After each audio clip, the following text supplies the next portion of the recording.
Blog Talk Radio.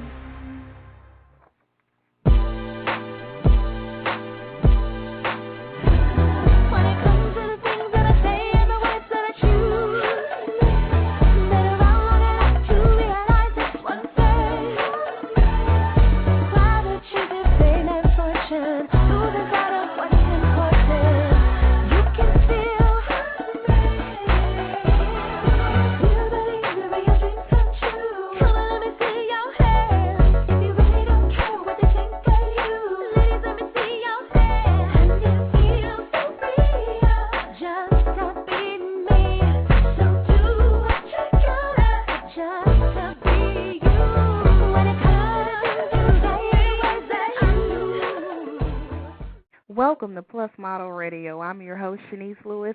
Today is Monday, January 19th, 2009. Happy Martin Luther King Jr. Day. And tomorrow is a big day as well, the inauguration of our 44th president and first African-American president of the United States of America, Barack Obama. So whatever your dream is, know that all things are possible and be encouraged. Shout out to everyone tuning in tonight from Washington, D.C. I wish I was out there with you guys. Now, I've got a great show lined up for you this evening. Join us later on the show will be makeup artist Tara Tyler and Poprah from I Want to Work for Diddy. But up first is Maria and Ziggy Rivas. Whiskers and Lace is owned and operated by Maria and Ziggy. The idea for Whiskers and Lace came about 3 years ago when Maria, looking for lingerie for her wedding night with Ziggy, had a hard time finding anything in her size in the stores. Online, she found the outfits were on skinny models that did not represent how the outfit would look on a big girl. Thus, Whiskers and Lace was born on July 2007. Their mission statement sums it up. We are dedicated to providing our customers quality, affordable, plus-size lingerie with superior service, without losing focus that every woman, regardless of her size, deserves to feel sexy, classy, and be treated with respect. We promise to be consistent in our commitment to the two things that matter to us most, God and you, our customer. So what a wonderful mission statement. Let's welcome Maria and Ziggy to the show. Hi, Chenese. Hi. Can you hear me well? We hear you well. Yeah, we can hear you just fine. Can you hear us? Yes, awesome. So you both were a little under the weather. I'm glad you're able to join us this evening. Yeah, I really didn't want to miss it. I'm so excited about being on your show. Well, good. I'm glad to have you. So you both decided to go into business after you saw the need for this in the market. So do either of you have a background in business or fashion? Well, Chenese, Ziggy, I've been in retail for about 20 years, and it just made perfect sense to transition. Was able to do the marketing, was able to do some of the research, the merchandising, being able to contact vendors. The operational part of it really helped out on my end. And then on the other end, my wife, she had the sense of fashion. Yes. Right, so the two of you together was just the perfect team. You can say that, yes. Basically. Our own little dream team. So how soon after your experience of not finding what you want did you decide to go into business? It was about a year. We had already been married, and it just kind of came about because of the economy. My husband was laid off, and it was a perfect opportunity for us to really delve into this new venture of ours, and we just started to full force get it up and running. Oh, so you two run this business full time? Yes. Well, my husband runs it full time. I still work. Okay, got it. So what types of clothing do you carry? Because I know the main thing is lingerie, but you have other things besides lingerie, correct?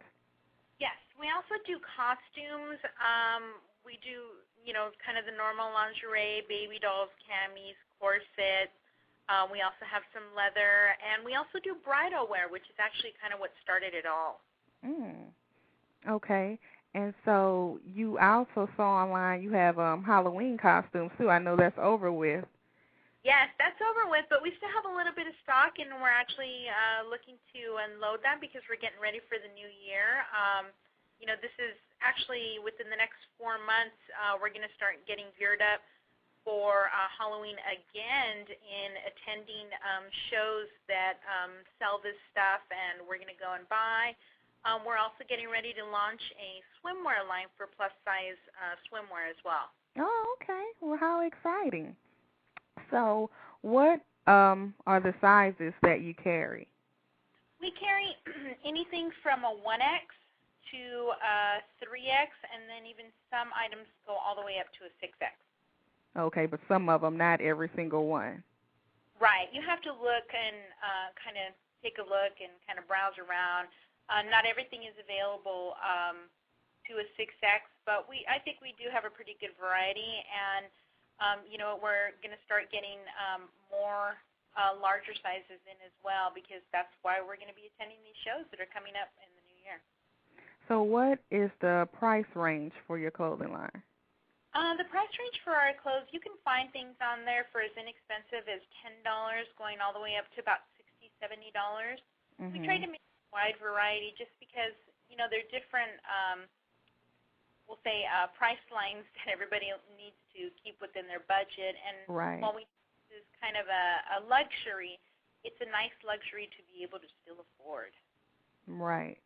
So what sets your clothing apart from others? I think what sets us apart probably is, I would say my eye for fashion maybe. I also think as well as our customer service also sets us apart as well. But I love this business. This is, what I had always dreamed of, and my husband made that a reality for me when he really took it full force and started to really help me and really get involved with this new venture of ours. And the thing too, also, Chenese, that what sets us apart is that we do buy third-party merchandise, mm-hmm. but I'm always out there trying to see what smaller companies are out there doing plus size, mm-hmm. because viewing our competition, we do kind of share the same kind of major vendors that do sell plus size, mm-hmm. which is great. Competition is healthy. Mm-hmm. But what these shows that Maria mentioned in Vegas is that we go out there, especially I try to as well, and talk to the smaller vendors and say, hey, can I get this in the plus size? How high can you go? And just pretty much being out there and talking to these vendors and seeing that, hey, there's a demand for this, and we like your stuff. And going back to our mission statement is that, a big girl wants to have pretty stuff too. I mean, we don't want to buy the one-time wear lingerie. It's not fair to our customers. Right. So I think, and what would be the buying part for a woman that buys her underwear at Kmart or Walmart and doesn't appreciate or see the point in getting this type of product? How can you sell the product to that person? I think basically the way we'd sell the product to that person is, your Kmart, your Walmart, your Avenue, places like that, they sell lingerie, and theirs is a little more, we'll say, practical. Mm-hmm. Ours is a little more sexy. Right. But it's not in any way sleazy or anything like that in any way. Me personally, I like to do my shopping at work, to be quite frank with you.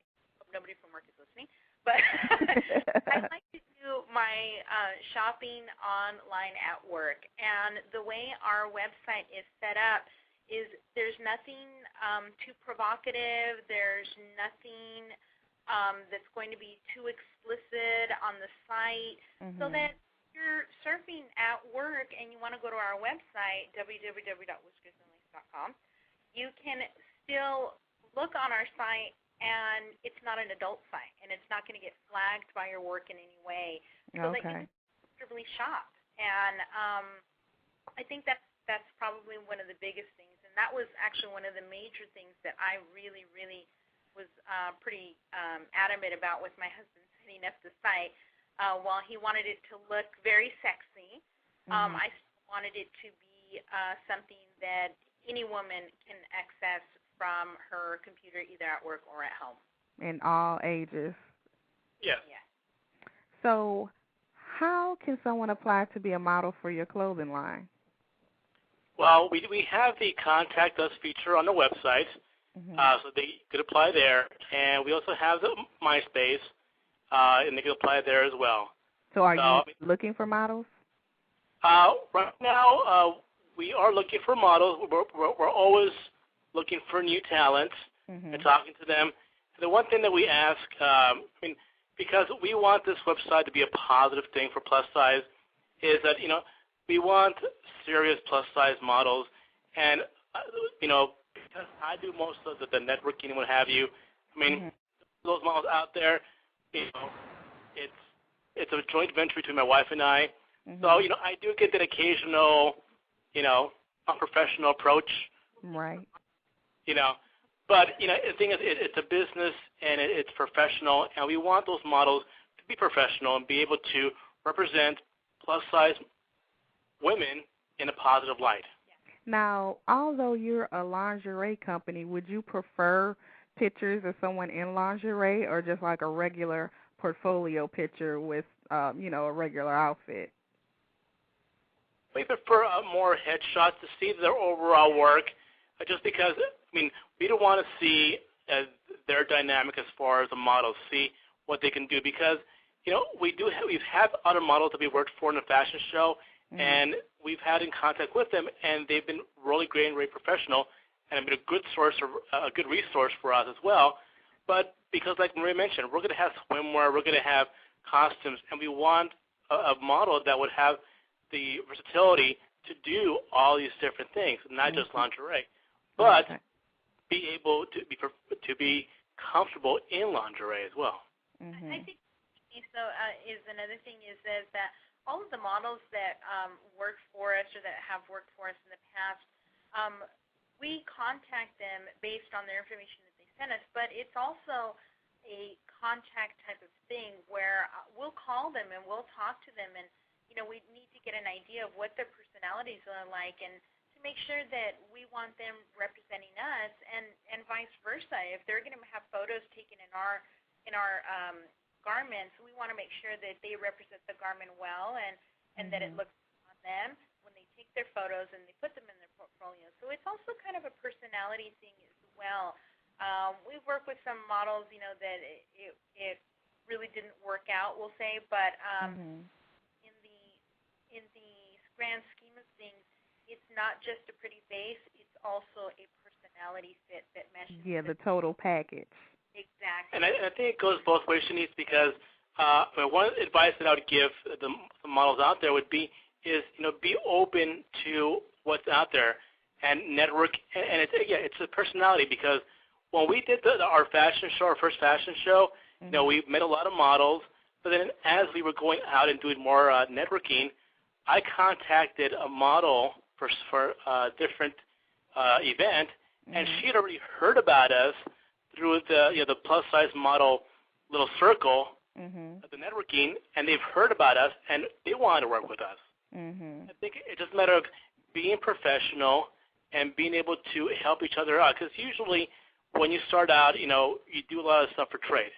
Right. And it's got to be understood, just because it may not be, trade as far as money, but exposure. Right. And that's where you build that relationship. So what would your advice be to someone interested in starting a business geared to plus-size women but don't know where to get started? That's a good question. I would say a lot of networking and marketing.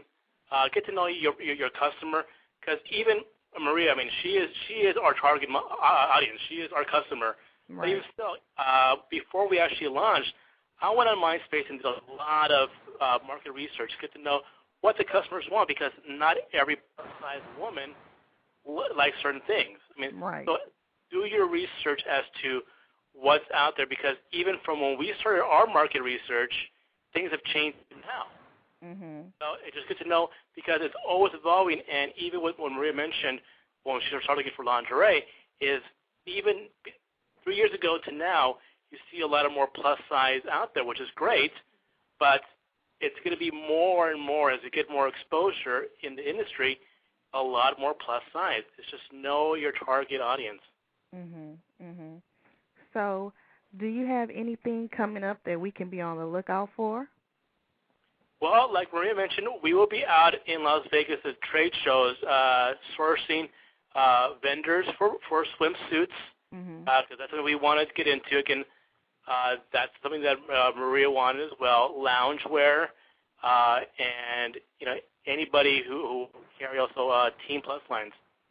Oh, so you're trying to go into clothing as well? Well, actually, we're doing teen plus size, also kind of the same thing, like loungewear, your casual wear, your lingerie as well, but for young ladies. Okay. And that goes back to what's the part is trying to be out there and being proactive as to talking to these vendors. Maybe they thought about it, but nobody approached them on these teen lines, and maybe we can build a relationship with those vendors and start getting it out there for our customers. Right, and show them that it's a big market that we need these different types of things. And then go ahead. We're doing it in February. Then in April we have another one. Again, a lingerie show with the costumes. Because with costumes we had a great success with it too. Again, another thing when my wife had a hard time finding nice plus size costumes, and we have found some. Hopefully we can do a little more this year with that vendor.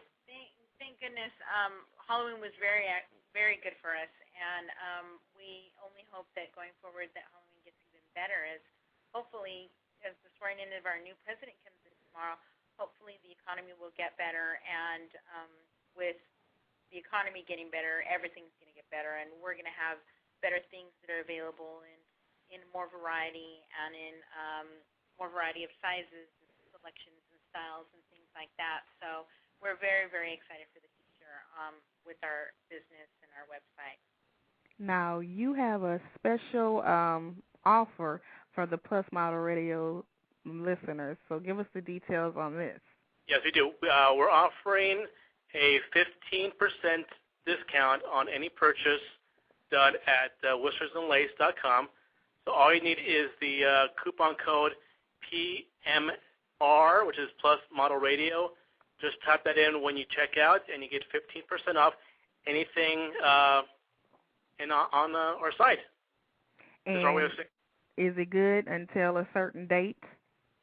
No, I'm leaving it open because I know your show is you can be able to rebroadcast or download. Right. So I would say it's open until probably the end of the year. All right. Well, yeah, that's a good deal. So your customers can have them on until, granted, footnotes, legal advice is anything that's already on sale does not apply. But otherwise, I mean, we'll have it up until, we have the costumes. Just saying thank you to you, Chenese, for your support and your listeners. Awesome. Yeah. So tell us again your website and how someone can get in touch with you. Again, it's www.whiskersandlace.com. And to contact us, there's a subdomain that you go to, with this online store. It says contact us, and you can go ahead and click on there, and we get an email from there directly. Or through our MySpace/whiskersandlace.com. No, spell the website out. Whiskers is WHISKERSANDLACE.com. Well, awesome. Well, it was a pleasure speaking with you guys. I hope you both feel better. Well, thank you. Thank you, Chenese. And it was a pleasure meeting you at the Love Your Body event last year, too. It was. Oh, yes. Thank you for coming out. You gave out great goodies, and it was awesome. Yeah, it was a lot of fun. It was a lot of fun, and we can't wait to do that again this year. Well, awesome. Well, thanks again for being on the show, and I'm going to put the discount code on the website so everybody can see it, and we're going to be shopping there throughout the year. So continued success on your company. Thank you so much.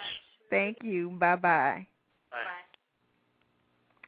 So that was Whiskers and Lace. Definitely check out their website, especially now that we have a Plus Model Radio discount code. That's awesome. I'm sure you'll find something there, lingerie, costumes. They have fishnets, too, so check out their website. Now, up next on the show, we have Tyra Taylor. Tara, she's going to have to tell me the right way to say the name, because sometimes I say Tyra, sometimes I say Tara. But she has been a makeup and eyebrow artist for 6 years. She received her 2 certificates in makeup artistry from Il Mirage in Beauty and Makeup Designery in Special Effects and Beauty in New York City. Tara has experience in working with all complexions and races and appreciate the beauty in each one. You've seen her work on numerous Plus Model magazine covers and editorials, the 2008 Flawless Calendar, Essence magazine, as well as various television, film, and fashion shows. So let's welcome her to the show. Hi, Chenese. Hey, now is it Tara or Tyra? It's actually Tara. Oh, okay. So I was right. Like Tara. Do people mess that up all the time? It's okay. I know what you mean. No problem. I know who you're talking to.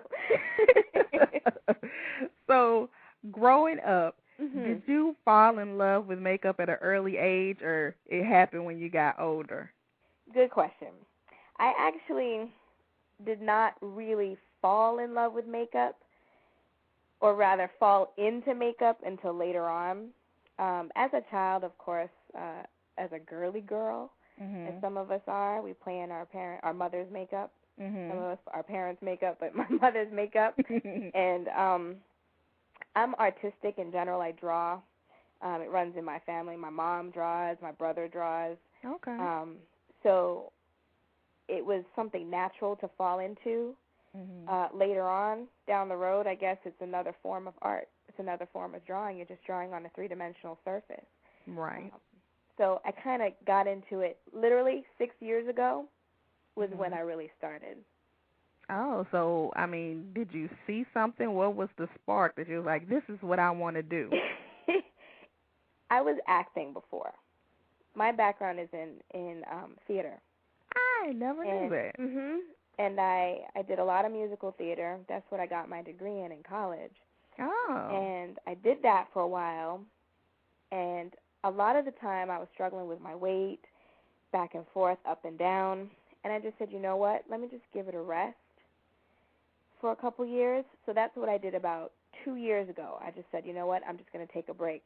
But as I was acting, I figured I should do something else just to kind of support my acting career and make a little extra money. So I took a class at Il Maquillage in the city in 2002. And with that course, you get your starter kit and all that. So with that, I started practicing. And then as I got into it more and more, I really discovered that I really liked it. So before you became a makeup artist, you were pursuing to be a professional actress? I was an actor. And so did you know some makeup skills just since you were in theater? Did you know just the makeup skills from that helped? Not really. Not really. I think it's more just my artistic ability that helped. Because I took a lot of art classes in school. So, you know, having an idea of colors, having an idea of shading, it all kind of transfers over into makeup. You still have to know your color. You still have to know your lights and your darks and the contours of the face. It's the same thing with drawing, bone structure. So as you draw it on paper, you know, you still need to know about it when you're applying makeup. At least it helps in the application process.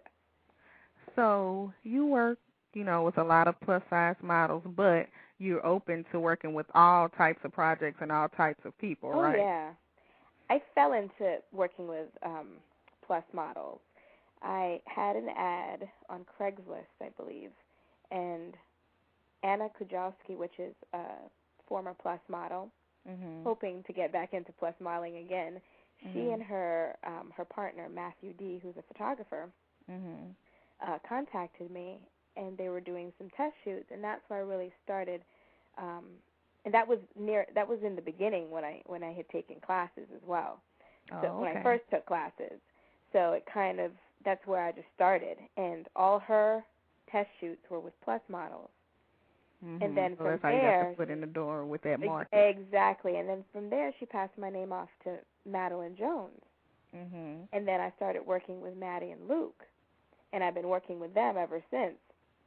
But I kind of fell into it, and I enjoy working in that environment. I enjoy the warm, comfortable environment that I work with Maddie and Luke, and the models are just such wonderful people. Now that was going into my next question, because you work a lot with Plus Model Magazine. So why do you enjoy working with plus-size models, because you aren't plus-size yourself? Not technically. I mean, I'm sure you could probably say I'm plus on top, but but it's the environment. It's really just the environment that I work with Maddie and Luke. That environment with them is so comfortable. They make the models feel comfortable. They've become my really good friends, and I just enjoy that.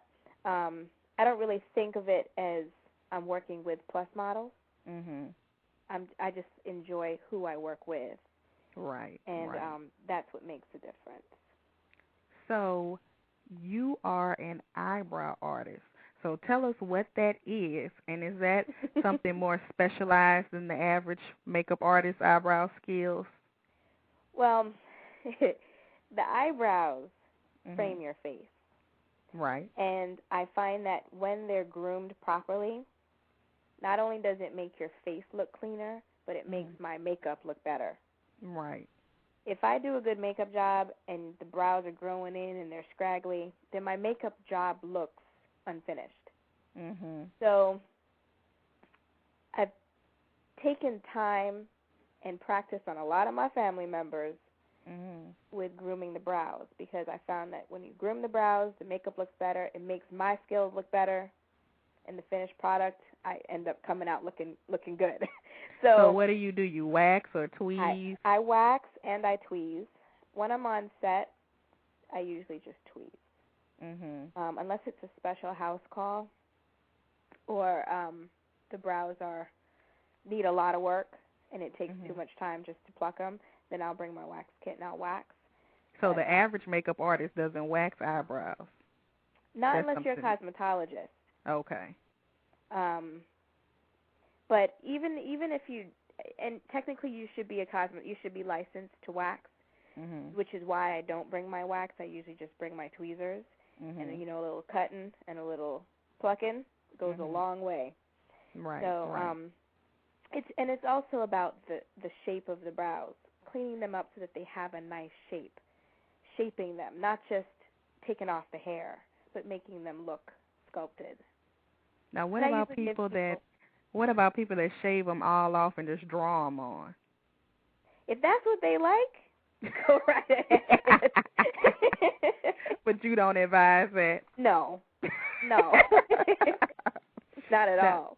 No, and when you're looking for somebody to do your brows, I usually say if you see someone that has really nice brows, ask them where they get their brows done. That's the best way, because if you walk into a shop on the side of the street and get your eyebrows waxed off, and then they don't grow back properly or they don't grow back, then, you have a problem. Now, what if somebody has eyebrows that aren't thick and they don't really have hair there? Then what would your suggestion be? Then the best thing is either to use an eyebrow pencil and fill them in, or an eyebrow powder. The pencil gives a little bit more definition, and the powder is a little softer. Depends on how much hair you have. If you have a little bit of hair and you can get by with just the powder, then just use the powder. But if you don't have if you hardly have anything, then it's better to use the pencil. Now, tell us what special effect makeup is. Special effects makeup is like your blood, your gore, your scars, lacerations. So you don't do that on like Plus Model magazine? No. I may try it on a beauty editorial one day. Give her a black eye, old age makeup, prosthetics, things like that. That's special effects. So, to aspiring models listening, how important is it to hire a professional makeup artist for a photo shoot? Because, some people just starting out, they're like, ooh, that's too expensive. I could do my own makeup good. Right. I think that you'll realize that in the camera, when you take pictures of your face with your own everyday makeup on, it doesn't come out the same. You need a certain level of makeup. Every medium has makeup. Makeup is different for every medium, rather. For your photography, you have your makeup for photography. For film, you have your makeup for film. High def film, you have your makeup for that. And somebody who specializes in it knows the right level of makeup to apply. And it's your pictures. This is what sells you. You're going to want your skin to look good. You're going to want somebody who specializes and does this, on a daily basis to know how to make your skin and your face look like you, but represent you in a more professional light. And you know what? I think it's also good to have a second set of eyes, because when you're in front of the camera, you don't know how it's looking, if you're oily, shiny, or whatever. Exactly. And that's what we're supposed to do. We're supposed to watch the shoot and touch you up. Right. But, the makeup that you wear every day is just not enough. Right. And half the time, the foundation that you use from the drugstore is not heavy enough for the camera. Right. So even if you do your own makeup nice, it's still not good enough. And even myself, I thought that, before I took classes, I said, oh, no, I know what I'm doing. And then when I saw what I had to do, because I took my own headshots with Maddie and Luke, and I did my own makeup for it. And I did what I usually do on other models. I did it on my face, and it was just like, oh, my gosh. It was even a shock for me. Wow. Because I had never seen myself like that. But when the pictures came out, it was so worth it. So yeah, you do. You need the second set of eyes, and you need somebody with experience, and it makes a difference. Right. So do you have anything coming up we could be on the lookout for? I just did an awesome shoot with Plus Model magazine for the cover of February. Okay. And so look out for that. It's very different, funky. Not what they typically do. So it was a lot of fun. So look out for that one. And tell us your website and how we can book you for jobs. Just shoot me an email. You can go right to my website, which is www.tarataylor.net. And that's TARATAYLOR.net. And you can email me through there as well. All right. Well, thank you for being on the show. Thank you for having me. And I can vouch you're a fabulous makeup artist because you've done my face. And you made me look good. Oh, good.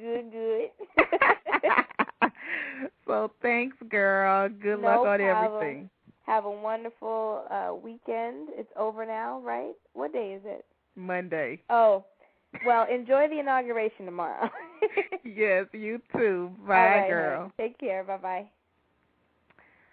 So last but definitely not least is Poprah.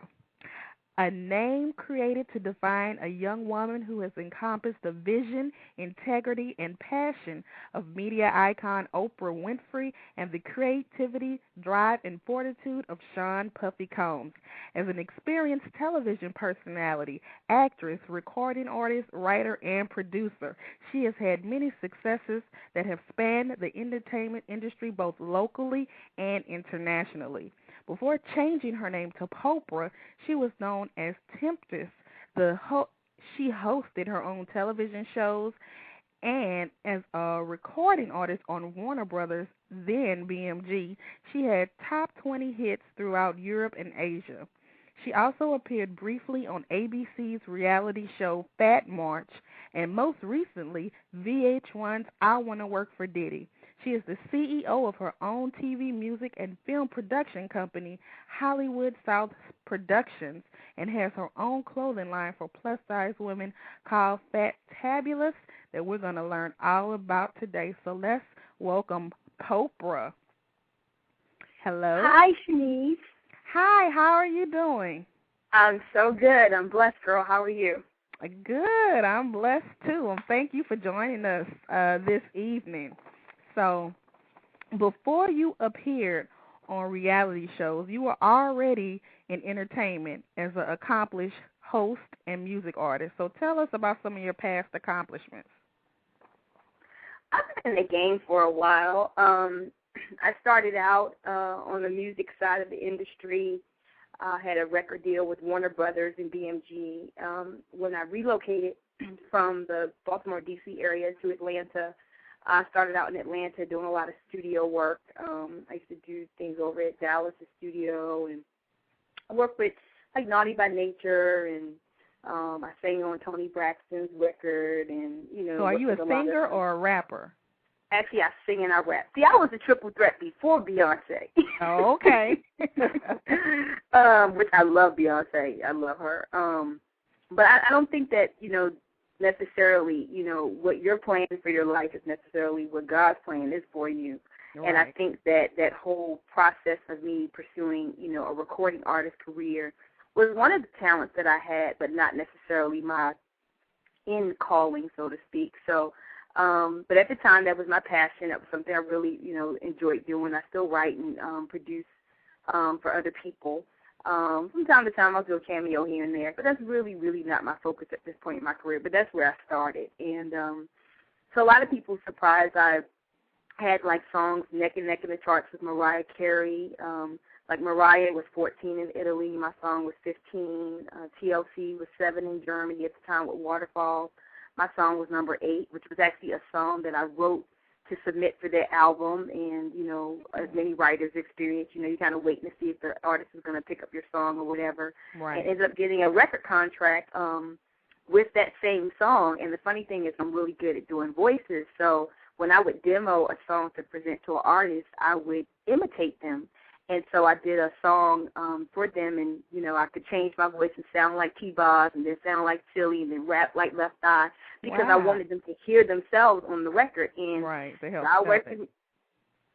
So God works in mysterious ways, and that song ended up always in rotation with Waterfalls because DJs always play things that sound similar, back to back. And so none of your music was ever released in the U.S.? No, actually, I was with Warner Brothers, and then I got picked up by BMG. And on the real, they would take my hip-hop and R&B songs because my style was kind of like a Lauryn Hill where I could sing and I could rhyme. Mm-hmm.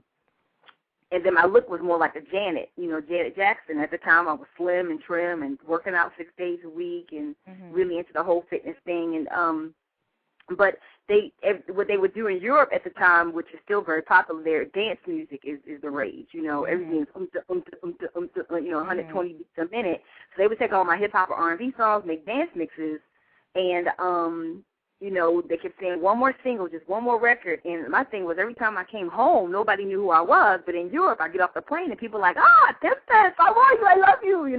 Right. And just emotionally, spiritually, that was just draining. Practically living in Europe, making great money at the time, but just practically living there, but not having that validation and recognition that I wanted at home. And when I tried to make that transition back to America, I ran into some obstacles. They really wanted me to be like a Black Madonna because my origin was in dance music. So starting there was kind of a blessing and a curse at the same time, because then, getting American producers to see me as an American hip-hop artist, which, I was from the hood,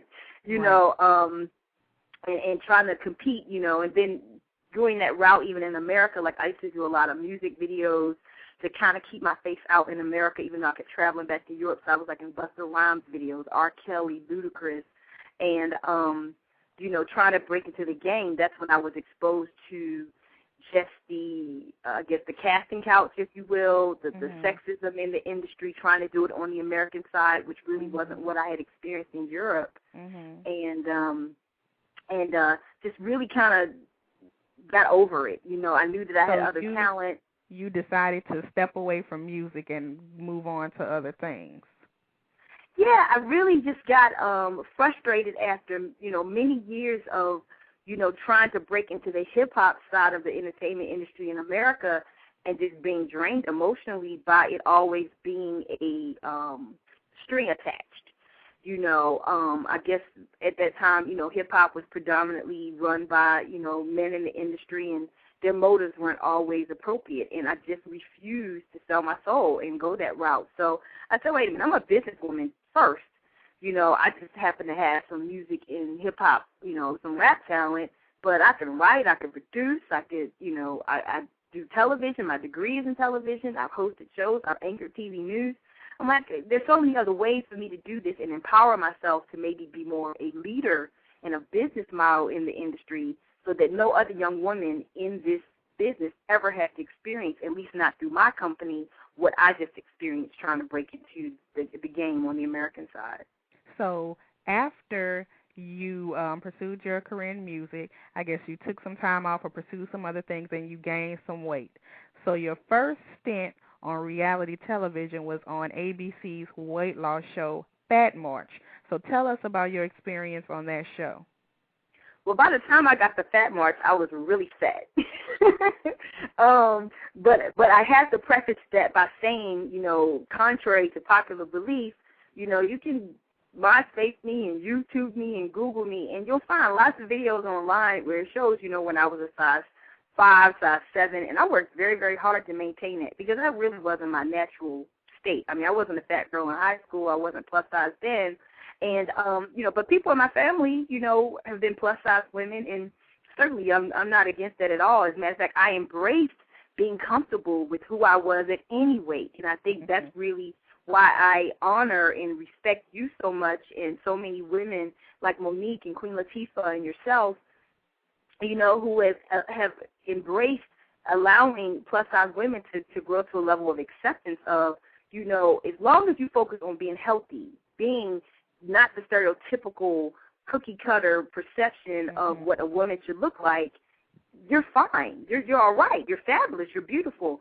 And but my choice was to rebel against the industry that kept me with that perception that I had to be a size 5. I mean, I was 125 to 27 pounds. I was so obsessed with my weight where I could tell you on every picture what I weigh on any picture of me that I see. Absolutely. I used to weigh myself 3 times a day naked and say, okay, the average for the day is 121.5. Oh, my God, let me go urinate and come back. Well, do you think it turned into like a disorder? If any disorder, it would be what they call body dysmorphia. Like how anorexic people think that they're fat no matter how thin they are. When I decided to gain weight, I thought I was cute no matter how big I was. It was like anorexia in reverse, because when you start gaining weight, people are like, oh, no, you're kind of thick, you're just kind of chunky, but you still got a cute face, you're still cute. So even when I got up to 18, 20, 22, 24, I still thought I was the bomb, because I knew that it wasn't about the external, and I wanted to be heavyset. I wanted to be a girl that men in the industry, and I have to emphasize men in the entertainment industry, were not attracted to. Because a lot of people were very angry with me when I disclosed that on the Diddy show. I wanted to be fat. Yes, I did. I decided I'm not going to be a fitness addict. My family's not going to call me, here comes Jenny Craig, because I would be like, French fries, what are you doing eating that? I mean, I was obsessed with being healthy. And used to work out, like I said, 6 times a week. I could do an hour and a half of cardio. I would watch an entire movie during cardio and then do 30 to 45 minutes of weight training because I thought I had to look like that size 5 that you see on the music videos, and that's how I got that kind of work. The comment you said that had some people kind of in a tizzy was that you gained weight on purpose so Absolutely. you could be taken seriously in the industry. Absolutely. So what people can't understand is why would you gain weight on purpose? Yes, because I did not want to be sexually appealing to men in the entertainment industry. I thought that... Well, what about men in the entertainment industry that like big girls? Well, that is actually, I would say that is the minority. Let's keep it real. Yes, there is a huge population of men in the general population, doctors, lawyers, Indian chiefs, mechanics, entrepreneurs.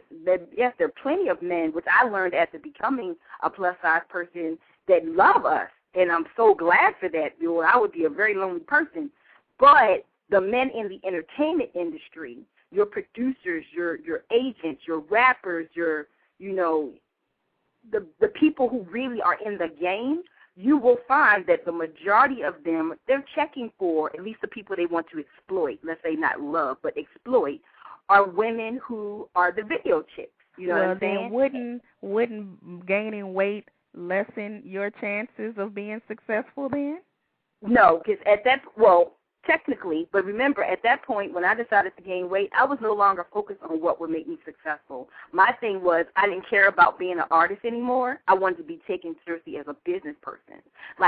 Because eventually, after being discouraged, by being pursued intimately and sexually so much, I would say, listen, I'm a businesswoman, hey, so-and-so producer, look at my proposals for this production company, or look at this package on my artist. And at the same time, I'd still get, well, you know what I'm saying, we could talk about it, but why don't you meet me at the hotel? Or I'm in town, let's hook up. It's 2 in the morning. And I would still get that. And no matter how much I dress down, wear sweats, meet them in a conference room, meet them in a corporate setting, those innuendos were always still on the table. So, no, I wasn't at that point that I said, I'm just going to be a fat girl. Because to me, Oprah gets taken seriously, Queen Latifah, Monique, these women are being respected. And I don't think that these men in the industry who are a-holes and disgusting and who think that a woman has to sell herself, physically in order to get a break in the game, I don't think those women are being treated that way. So, what about smaller women that get taken seriously? Like, what about a Tyra Banks? Well, I can't speak for those women because that's not my experience. I can only speak from my experience. And, quiet as it's kept, what I would be constantly told by the men who I would reject these passes from, they would name people that you see every day who you think are successful, slimmer women and tell me that they did submit, or they did allow themselves to play, quote unquote, the industry game of, sleeping with whoever to get, to make their way to the top. So I was being told, hey, well, why do you think you're better than this person who's on MTV night right now? Why do you think you're any different than this young lady, who's a household name? She played the game. Do you know who she slept with to get in? And so I just got drained by that. I mean, I went through this for over 10 years. I'm trying to be in the industry, and I'm not even defending that it was a smart choice. It was absolutely the stupidest thing I've ever done, because I sabotaged a gorgeous, healthy, physical, body that I worked hard to achieve and maintain in order to rebel and protect myself. And you know what? When I actually did the Diddy show, people don't know, like on reality shows, they actually do psychological evaluations on you. A lot of them do anyway. Right. And I asked the psychologist, who interviewed me for the Diddy show about that because I wanted to know, am I crazy? Everybody thinks this is bullcrap that I will even say I purposely gain weight. And what she explained to me is, no, this actually is something that people do. People who are molested, which I actually was molested as a child, will do physical things to damage their appearance, thinking that'll keep that pursuer or that suitor, away from them, or that molester away from them.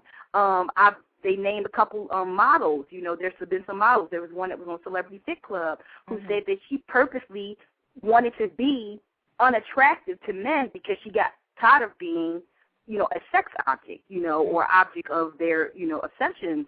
And so, people, unless you've been in someone's shoes, you never really can judge why a person would make a bad decision. I mean, why do people become cokeheads? Why do people, become drug addicts? Why do people do all types of self-sabotage in their lifetime? All of us can sit back and say, hey, let me throw stones. But at the same time, people make bad decisions for a lot of the wrong reasons. And I'm so glad that, I've come to the realization of how poor of a decision that was. And that's why I'm really excited about my new weight loss opportunity. But I really thought that being fat would protect me from the guys in the industry, and they would have to listen to me rather than look at me. They'd have to read my proposal. That did give some more insight, because when you say things on TV, they edit it, and so you really don't get to fully explain yourself. So I kind of understand better where you're coming from now. So, right, and it's really not that I thought that men, the general population of men, because a lot of, plus-size women, were offended. Like, how are you going to do that? What you trying to say? Men they don't take like it as you women? Say plus-size women are unattractive and ugly and can't get anybody. Oh, no, and I certainly have never thought that, because members of my family, my closest, associates and friends, a lot of them are plus size, and they're happily married or in great relationships with men who love and adore them. Throughout my childhood, I experienced that. Women at my church, people at school. So it wasn't about that. It wasn't about the normal men. It was about the industry men who their fantasy, their power trip is to be with the good-looking video chick. And it wasn't even about me being all that or that pretty. It was a matter of control. Just like rape is not about sex. It's about control and power. And these men in the industry who play that game, for them, it's about control and power. I remember offering them other women. Like, hey, well, look, let's just make this $10 million together. And if you're looking for a hoe, I'll hook you up with so-and-so. I know a lot of girls from the videos who, are that type of woman. I'll hook you up. I don't need you to hook me up. I can get on myself. I'm trying to get with you. So I tried, as an intelligent person, every angle I could think of on this game, from how I looked, where I meet them, what I proposed, the setting, bring other people to the meeting, to the table, and it didn't change the fact that their motive was to conquer, and for me to be that notch in their belt of, yeah, I got with Tempest, you know what I'm saying? She let me hit it, and and I just couldn't go that way. My values were just too high. But let's move on to the show, because we talk about that all day. Absolutely. You can see I'm very passionate about that, but I just want people to understand. But, yeah, let's keep talking. So on VH1's I Want to Work for Diddy, how was it working with P. Diddy?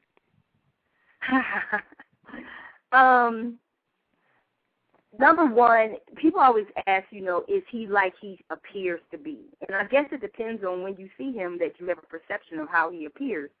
I have still mad respect for him in terms of his successes, his accomplishments, and that's why, the hybrid that I've used in this name, Poprah, I adore who Poprah is as a businesswoman. I don't know her personally to evaluate who she is personally, but what I believe about her and what I've been exposed to, I have the utmost respect for her.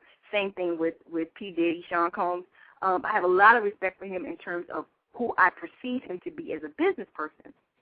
What was different for me, though, is, and people say, well, if you've done so much and you've, made all this money and had all this success and been all over the world, why would you even want to be an assistant? And what people don't realize is a lot of people who do reality shows aren't necessarily people who were, broke down and out, homeless, working in a burger joint. Some people are intelligent enough to say, wow, I can expose myself nationally at someone else's expense to millions of people. And with that, they have different types of reality shows. Some are kind of trashy, but this was a good one. And also, too, the premise of it was business, and also, too, I honestly, being an admirer and someone who, has kind of followed his career from back when he was in Atlanta and he was puffy and worked at LaFace, I did admire who he was. And I said, you know what? Hey, if I can humble myself to work in that capacity. I have my own personal assistant, so I know what a great personal assistant would be. I know what I expect out of my assistant. I could play that position because I know what's expected. On the flip side of that, I don't think he's going to keep me in that capacity for long if he did work with me, because he would see she really is CEO material. And, I need to put her in another position. I need to empower her to run one of my subsidiaries or, some entity within his conglomerate. Well, did you make good contacts being on the show? Like, if you had a project you wanted to present to Bad Boy, could you? I wouldn't necessarily say that I have the best relationship with Bad Boy. For one, I honestly don't have interest in necessarily working with them in that capacity, because my thing is not music anymore. My focus is television and film production. I'm not opposed to working with them, but I wouldn't say that was one of my best contacts. I've spoken with Puffy since the show, and it was a positive conversation, so it's not like, we're arch enemies or anything like that. Mm-hmm. But I think I played my position, and for me it was, if I win, I win, because I'm sure he's going to recognize who I am and what I bring to the table. If I don't win, I still win, because now, to some extent, I become a household name, right, and it empowers me to be able to exploit and promote what I actually do and what I've been doing all along. And I think most of the people either loved me or hated me. And I find that a lot of people who are entrepreneurs, who are leaders in their own right, in their families, in their business, in their households, in their communities, they all respect me. They're like, hey, that's a go-getter. She's a hustler. She was just fighting for, what she believed in. And most of the time, her arguments were sound and valid. Most of the people who hated on me or who were like, I can't stand that big fat so-and-so, were people who usually feel inferior or overpowered or bullied or subordinate in some aspect, because I remind them of someone else who kind of overshadowed them. Like, I go to McDonald's and the manager's, oh my God, it's Poprah, I love you. But then, maybe the fry girl is like, that's that bitch.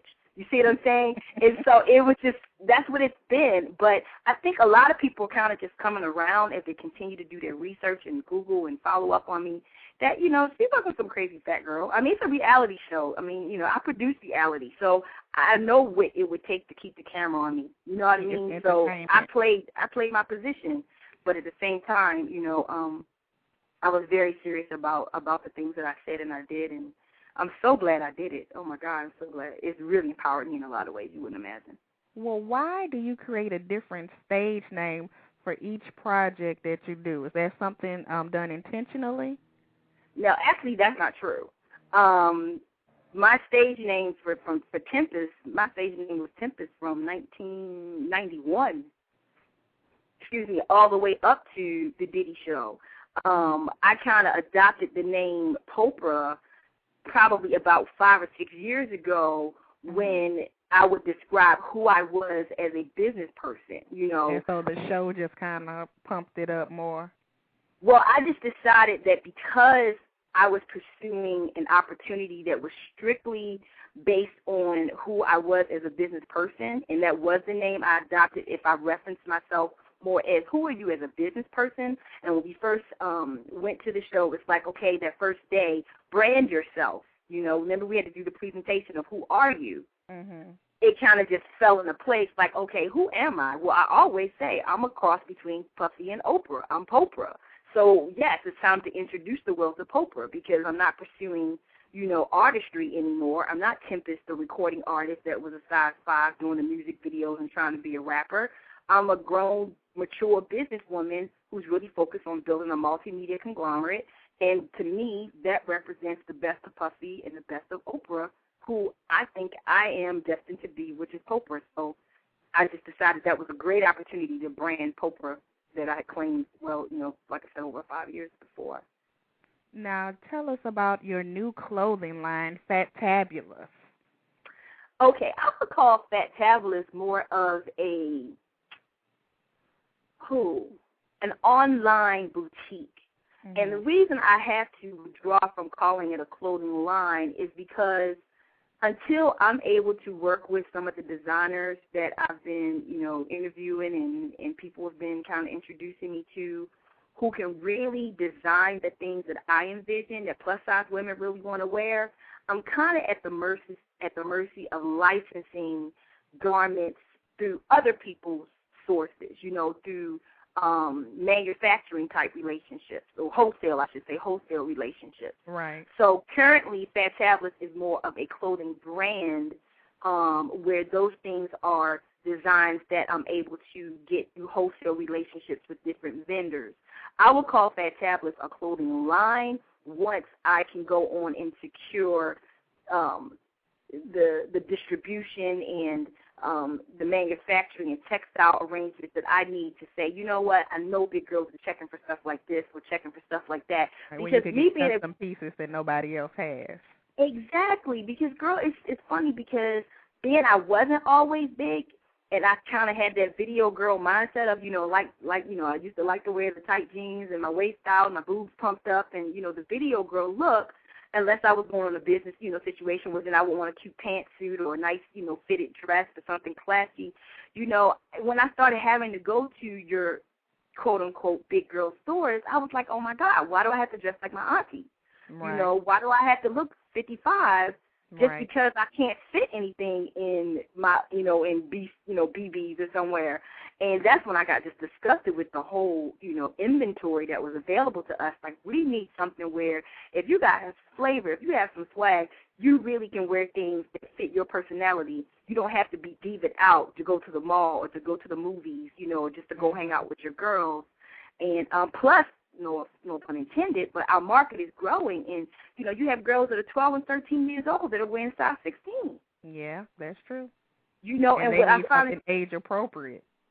Exactly. And on top of that, what's crazy is so many of them go into stores where they know they can't fit the clothes, but they just wear them way too tight with their guts hanging over the belt, you know, or just, you know, stuff that's stretchy, which creates the illusion that you're not as big as you are because you just keep stretching the next size up.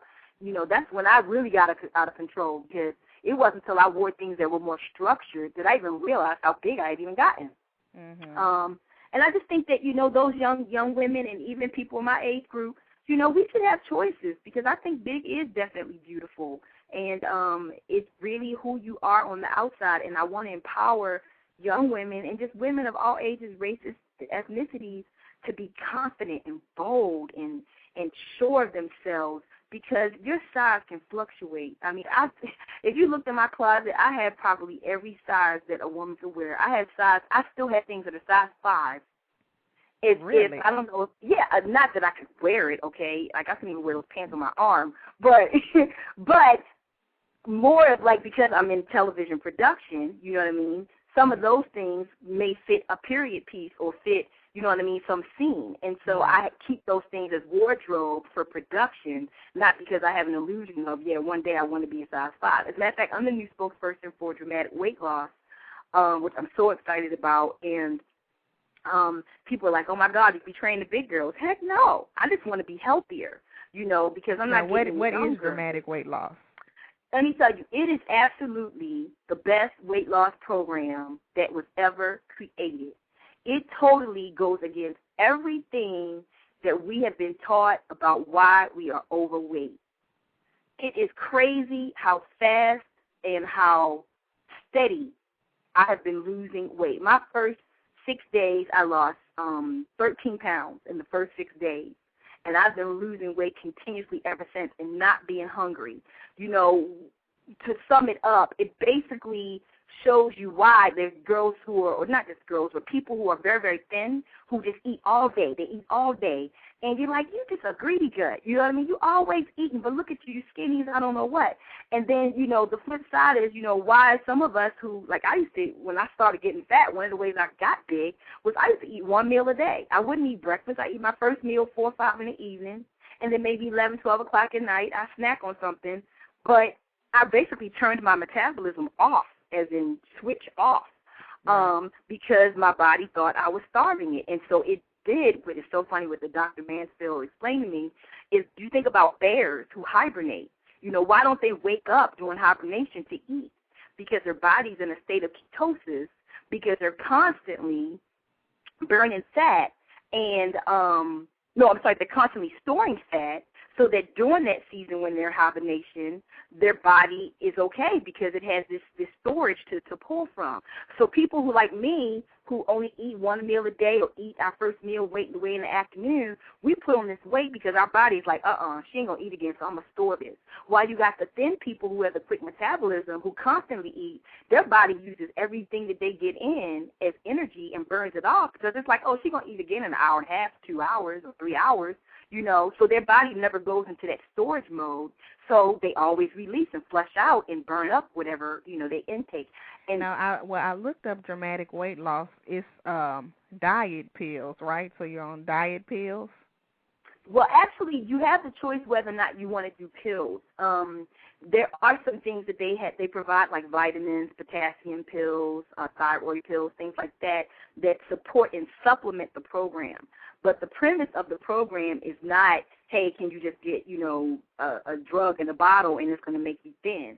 It actually is putting you on a cycle of eating every 3.5 hours so that you are constantly burning fat and eating primarily protein that your body will not store as fat, and knowing what foods to eat that your body won't store. So it's a beautiful thing because I can eat out, I can eat regularly. I pretty much, when I don't have like little tiny portions, I've done Jenny Craig, I've done Nutrisystem, I've probably done every diet out there, and I don't have time to carry around prepackaged foods and all this stuff. But what this program does is basically teach you what natural foods you can eat that your body will constantly burn. And as long as you eat them on a regular basis, at least every 3.5 hours, you're going to stay in a state of ketosis where your body is constantly burning fat. And then they have these little sticks that I love because I'm kind of a immediate recognition type person. Like, that's comes from me being a performer and wanting to see you scream when I sing or hit that note or hit that riff, and so you get to urinate on these little sticks. And you're able to monitor if your body's in a fat-burning mode. And so every day, as opposed to weighing yourself, you just know you're in a fat-burning state. And I'm two dress sizes lower than I was when I started that diet about 4.5 weeks ago. I never heard of those sticks before. That must be something new. Well, actually, they use it with, no, you can get them from any drugstore. They actually, they also used by diabetics to test their sugar level. Oh, okay. Don't quote me on that, but I know it's used for some other medical tests. But they found that it was able to evaluate whether or not you're burning stored fat for energy, or you're in ketosis, which is what you want to do, is be burning the fat on your body for energy, not putting more fat in your body. So then you're just storing it. And they've been in business over 10 years. They've helped over 3,000 people. I actually was involved in the production of the commercials that are going to start running on VH1, Bravo, Oxygen, actually the end of this week. And you're in the commercials? Yeah, I'm their new spokesmodel. And so because I'm not going to promote anything that is bull crap I don't believe in. I haven't tried it. And I interviewed the people who were on the program, at least probably 10 or 12 people that were on the program, black, white, fat, obese to just 20, 30-pound people who want to lose that little bit of weight, to people who had lost over 150, 200 pounds. And I saw them, and they don't look gaunt. They don't look sickly. It's so weird because when you lose the weight this way, some people lose weight and they look sick. Like a lot of people have gastric bypass and stuff. They look like, oh, God, are you okay? Mm-hmm. You actually just look like a smaller version of yourself because your body burns the fat where you gained it last. So, like, my breast got biggest last. My face blew up last. So those are the things that are shrinking right before my eyes, and it's just amazing that, I still look like me, but I look like a smaller me. And so that's one of your latest projects. You're the new spokesperson for dramatic weight loss, and you have another new project, a reality show called Big Girls Need Love Too. So tell us about that real quick. Okay, Big Girls Need Love Too is my reality show where I'm looking for love. I can't really go into a lot of detail about it. All I can tell you is it is crazy. It's crazy because people get to Is it already with the network? I can't disclose that. I can just tell you that when the promotions start, you'll know when and where it's airing and the premise of it. But definitely it's based on the fact that, you know, no matter what size you are, especially us big girls, we do need love too. And I'm looking for romantic love. I'm looking for a man that can handle all of this, you know, the good, bad, and the ugly of Poprah. And, you know, help me build this empire. And that's what I want, is a man who can be part of the vision and God's purpose in my life. And my well, then, when that drops, you'll have to come back on and tell us all about it, because I know it's going to be a good show. It's great. It's going to be deep. You're going to really enjoy it. Do you consider yourself a spokesperson or a role model for plus-size women? I could say I aspire to be, and I hope that I am, because I find that so many people who do not fit that Hollywood box, which I don't know if you know, I live in L.A. now, and I call myself, I'm the biggest girl in Hollywood, I think. Every now and then I run into another plus-size girl, and I'll be like, hey, girl.